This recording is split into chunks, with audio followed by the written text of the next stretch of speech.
18h21, nos invités sont en plateau. Alexandre Jacquin, directeur des sports de la Provence, et Camille Cadoum, journaliste à la Marseillaise. On va parler de l'info de la journée dont tout le monde parle désormais à Marseille sur le Vieux-Port. En plateau également, on ne va pas s'en priver, c'est l'arrivée de Bruno Genesio sur le banc de l'Olympique de Marseille la saison prochaine. Il est donc le nouvel entraîneur. Il prend la suite d'Abby Bey, dont la fin de saison chaotique n'aura pas convaincu évidemment les dirigeants marseillais de prolonger son contrat. 59 ans donc pour Bruno Genesio, qui était en pôle pour décrocher ce poste depuis son départ du LOSC. Il était, et ça on l'a appris aussi cet après-midi, la cible principale, la volonté principale de Stéphane Richard, le futur nouveau président de l'Olympique de Marseille. Messieurs, votre réaction quant à cette arrivée de Bruno Genesio dans les prochains jours à l'OM? Je vais commencer par Camille, s'il arrive en premier. Non, je dirais que moi, tu sais, on a discuté en fin de saison, quand on avait fait une émission. Pour moi, c'est pas le profil pour moi qui était le numéro un parmi le panel possible, parmi tous ceux possibles, parce que je trouve que ça s'inscrit dans une dynamique, dans une logique qu'on a déjà vue. Qu'on voit souvent en Ligue 1, mais voilà, après au-delà de ça, je trouve voilà, c'est quelqu'un qui a fait ses preuves, hein, malgré tout, on peut pas le négliger. C'est juste que j'aurais aimé un profil différent, voilà, peut-être un peu plus original, tu vois. Chez Bruno Genesio, Je trouve que c'est peut-être un peu trop classique à mes yeux. Tu vois. Et je trouve que l'OM, c'est pas une équipe forcément classique, et c'est pas une équipe ordinaire, c'est une équipe un peu paradoxe un peu extraordinaire, et je pense qu'il faut quelqu'un qui ait mentalement l'aptitude pour contrôler tous les environnements qu'il y a dans ce club-là, qu'il y a autour de ce club-là. Et alors Lyon, bien sûr que Lyon, c'est un club qui s'inscrit un peu dans cette veine-là, on n'est pas non plus totalement dans ce cas-là, mais voilà, j'ai juste un peu quelques appréhensions sur le nom là. Après voilà, je sais que c'est un très bon technicien qui a quand même malgré tout brillé par les clubs dans lesquels il est passé, notamment Lyon, et là ce qu'il a fait à Lille, ça reste quand même assez intéressant. Donc voilà, c'est surtout que je suis très impatient de voir ce que ça peut donner. Alors pour le coup, Alexandre, ça tranche littéralement avec les anciens coachs marseillais.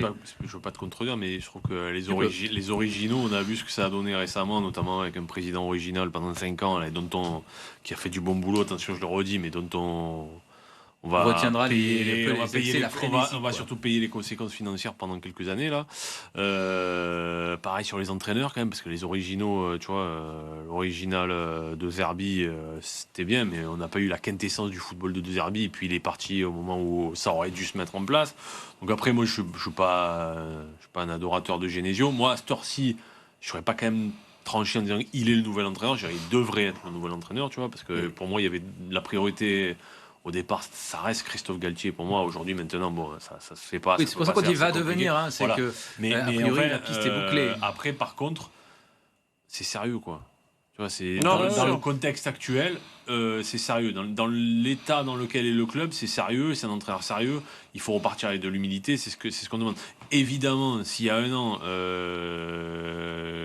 À la même époque, avec un projet sur 3 ans, avec Rabiot, avec De Zerbi, Benatia, Longoria, on nous avait dit dans un an, le prochain entraîneur, c'est Bruno Genesio, et le prochain directeur sportif, c'est le directeur sportif de Brest. On aurait dit, c'est quoi le mauvais rêve là? Or, il se trouve qu'il est possible qu'ils fassent du meilleur boulot eux, quoi, parce que dans l'histoire de l'OM a montré quand même, quoi. Je veux dire, je cite toujours Eli Bob. Mais Eli Bob, quand Eli Bob arrive, je sais pas si tu te rappelles, quand Eli Bob arrive. Le supporter de l'OM se dit mais c'est quoi cette blague, on passe de Didier Deschamps à Eli Bob.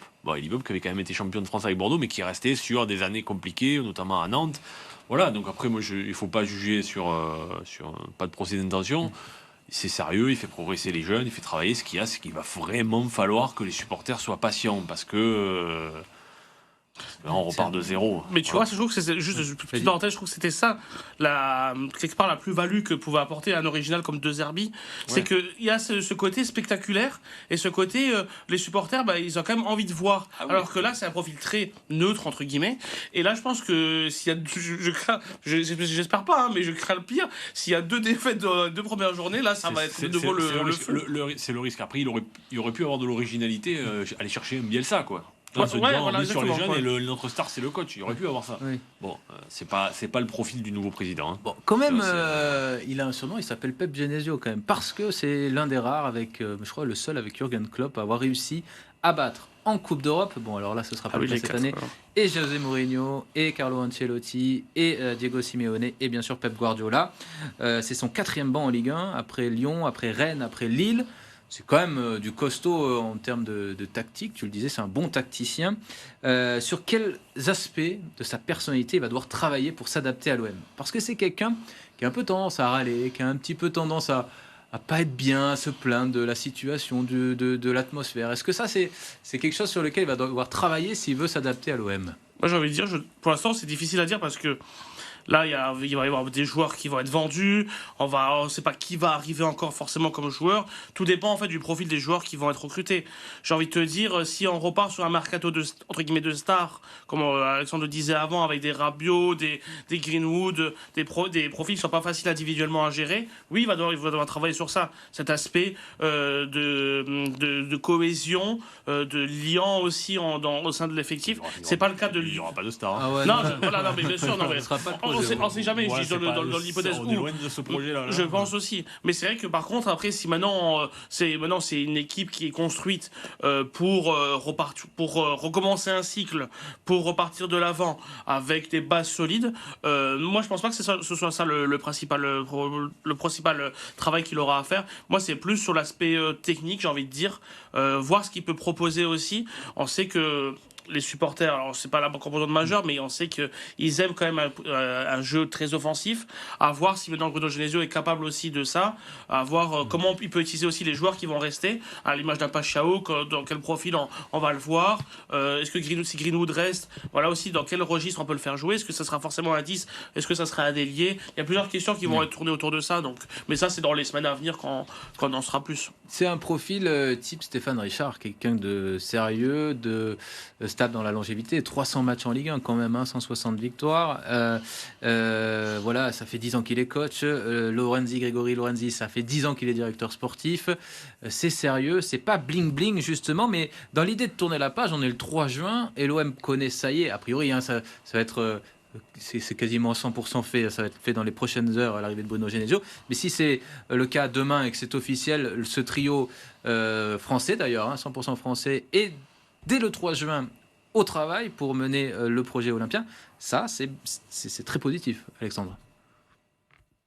Oui, j'ai envie de te dire encore heureux. Quand même, parce que oui. Le 3 juin, c'est pas non plus tôt. C'est positif parce que c'est table rase. Non, mais on fait table rase. Maintenant, savoir quel joueur. Parce que toi, quand tu parles de Greenwood et de Pechao, je te trouve aussi optimiste parce que j'ai peur que au moins un des deux ne soit plus là, voire les deux. Là, le problème maintenant, c'est objectif recruter des joueurs libres ou alors jeune, très jeune, ou libre quoi, ou pas cher. Non mais voilà, et l'objectif c'est passer la DNCG maintenant. C'est passer la DNCG, c'est attente de la sanction ou pas de l'UEFA. On connaîtra peut-être demain. Voilà, et donc le projet il est plutôt sur de la construction, sur du long terme. Après attention, je veux dire. J'allais dire Pep Genesio. Mais parce que je pense qu'on va avoir beaucoup de la Mais Bruno Genesio, demain on ne sait pas. Franck McCourt, il cherche encore des investisseurs. On ne sait pas qui sera le propriétaire de l'OM en 2027 ou en 2028. Bruno Genesio, c'est pas un entraîneur qui arrive pour faire une transition. Non. C'est un entraîneur qui arrive pour installer aussi le début d'un nouveau projet. Donc peut-être que... Enfin, moi, c'est sérieux. Je trouve que c'est un bon choix dans le contexte actuel. Je pense que c'est un bon choix parce qu'on peut pas attirer des grands entraîneurs internationaux. Mais après... Enfin voilà, Galtier, ça aurait été aussi un bon choix. L'OM, ça reste vendeur malgré tout. L'OM a cette qualité-là de pouvoir attirer des grands entraîneurs. Ça reste vendeur, mais quand tu essaies de convaincre un entraîneur, il faut quand même que l'entraîneur sache ce qu'il y a derrière comme projet joueur. Non, aussi, mais tu vois, ce qui marque aussi sa volonté, je termine rapidement parce qu'on va devoir passer au journal de 18h30 dans pas longtemps, on est déjà en retard, mais sa volonté de rejoindre l'Olympique de Marseille, malgré les sanctions qui peuvent tomber, c'est-à-dire qu'on puisse être privé de Ligue Europa l'année prochaine, qu'on ait la DNCG à passer. Donc il a sa volonté quand même de vouloir rejoindre l'Olympique de Marseille. Il a joué la Ligue des Champions et Lille quand même. Et voilà, et il se prive d'une Ligue des Champions.